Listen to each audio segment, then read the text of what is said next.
California Gavin. I know him very well. He's incompetent. He's a nice guy, looks good. Hi, everybody. How you doing? He's got some strange hand action going on. But then he goes on television and says, oh, Trump is a dictator. They say, we don't need him. Freedom, freedom. He's a dictator. He's a dictator. A lot of people are saying maybe we like a dictator. I have a great relationship with Kim Jong-un.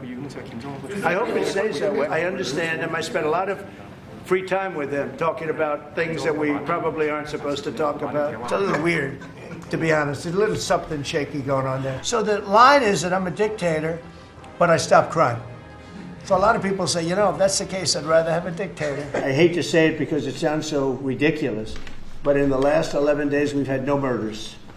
And that's the first time that's taken place in years, actually years. We always have a murder a week. They call it a murder a week. You come here from Iowa, you come here from Indiana, you come here from Idaho, because you're so proud of your country, you love your country, and then you get murdered, your son gets murdered, your daughter gets murdered, you get murdered. I'm not a dictator. I just know how to stop crime. It's the idea that if some illegal immigrant escapes, they just get eaten by an alligator or a snake or something. I guess that's the concept.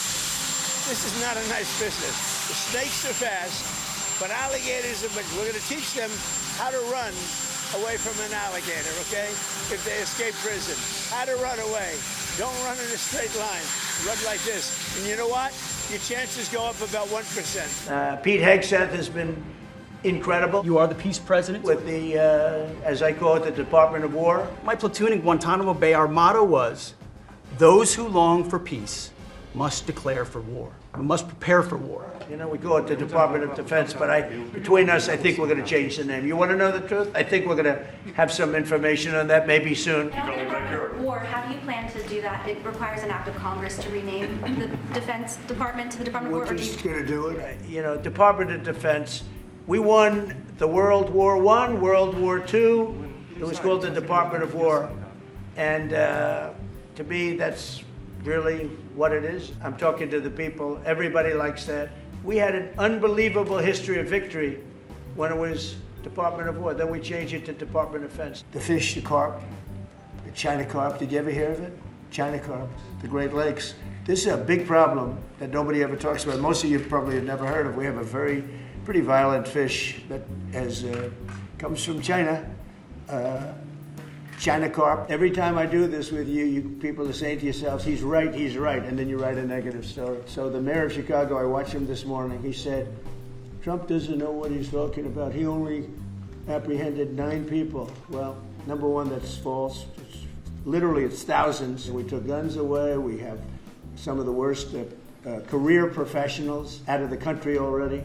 They've been taken out of the country, and some are in solid confinement, because these were killers. I have another friend, he has a garage, and in order to save his garage door, he leaves it open so that people can just walk into his garage, take whatever they want, and leave. As I've been told this by many people, stars, big people, they leave their doors open so the doors aren't destroyed by these criminals.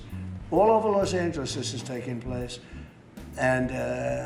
And you know that. I mean, you've heard that. Both you and President Lee actually are planning to go to China. You mentioned either this year or next year. Could you please share more details about your plans going to China? And also President Lee, I think... Well, maybe we'll go together. Do you want to go together? We can share a plane. We'll save energy. We'll save a little, you know, the ozone layer. Remember President Obama used to talk about the ozone layer, and then he'd fly to Hawaii to play around the golf. 대통령하고 같이 가면 좋겠습니다. I would like to go together with President. Do I accept? He does accept. Well, I was sort of meant jokingly, but if you want, you can go to China intelligently when they sort of took a monopoly of the world's magnets. And nobody needed magnets until they convinced everybody 20 years ago, let's all do magnets. There were many other ways that the world could have gone. It'll take us probably a year to have them. We're heavy into the world of magnets now, only from a national security standpoint. 200 of their planes were unable to fly because we were not giving them Boeing parts purposely, because they weren't giving us magnets.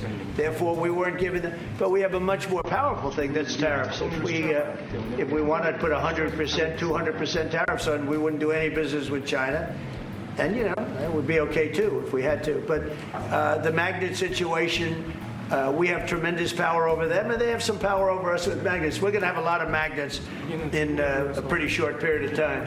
In fact, we'll have so many we won't know what to do with them. But you know the story. It's a very interesting history with magnets.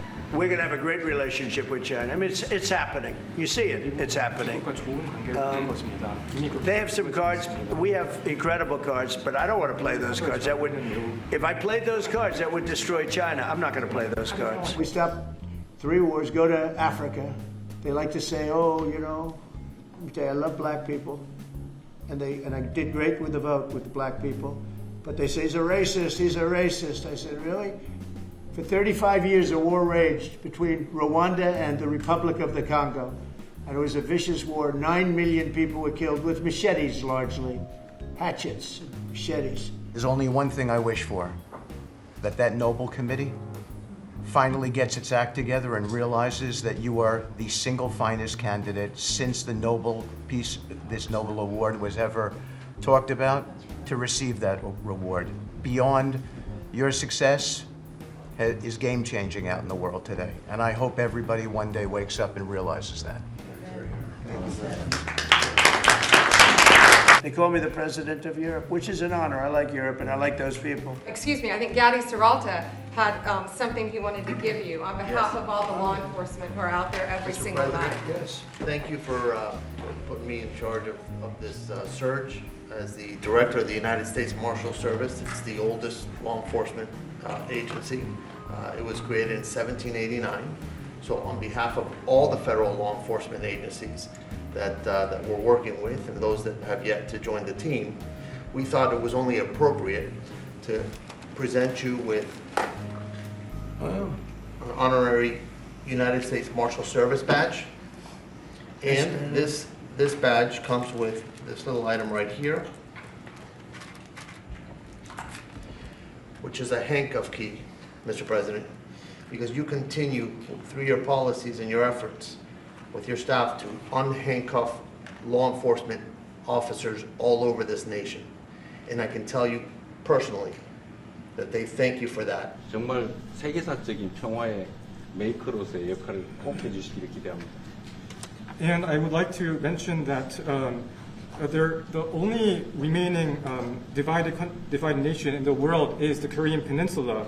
And I would like to ask for your role in establishing peace on the Korean Peninsula. So I look forward to your meeting with Chairman Kim Jong-un and construction of a Trump Tower in North Korea and playing golf. We're actually the closest. You know, it seems like quite far away, Alaska, but actually it's right up the little ocean, right up the little Pacific Ocean.